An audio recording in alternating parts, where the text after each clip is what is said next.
Seth here with the Ranch Athletics Tip of the Week.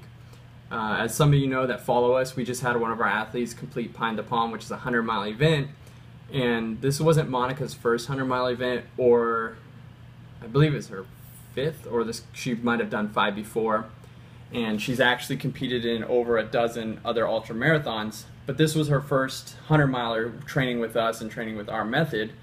And over the last year, she received a lot of crap for it, and a lot of people were giving her a hard time about how she was training, and us as coaches and the gym actually received a lot of the same things.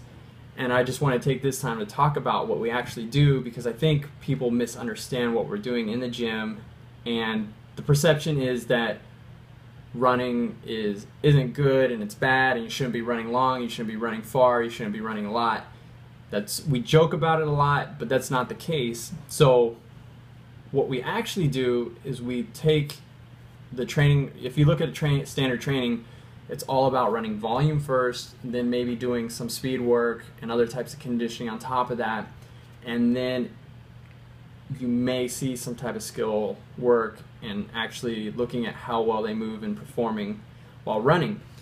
What we do is, if we think that's kind of backwards, and if I were to take an athlete and they came in with a back problem and they wanted to learn to deadlift or something like that, I wouldn't have them do tens of thousands of reps and get that volume in deadlifting and then tell them to go heavier and faster and then teach them to do it right.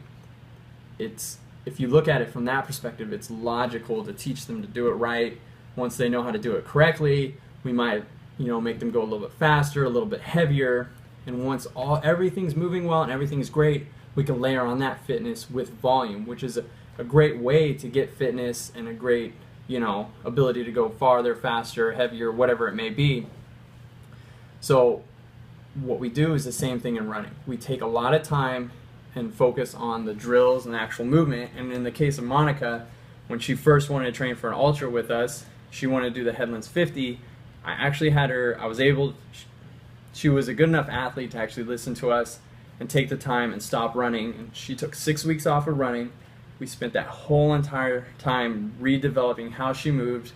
And what that did for us was gave us a safer platform to work from, basically, or a better, stronger foundation. And we weren't fighting injuries along the way. We weren't fighting mechanical problems.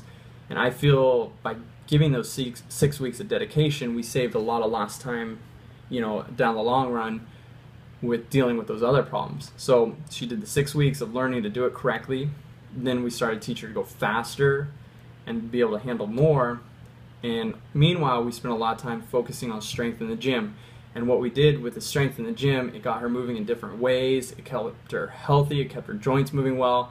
And that replaced the volume, so that way she was able to handle the longer distances.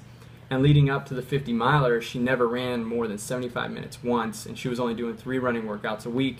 She performed really well. She felt healthier, and she did a great job at that. And then she did another 50, and once we led up to this 100 is when we actually started to add in the volume. She was ready to handle that, and she was actually running more than 3 days a week. So it's something to think about in how you train and how we train.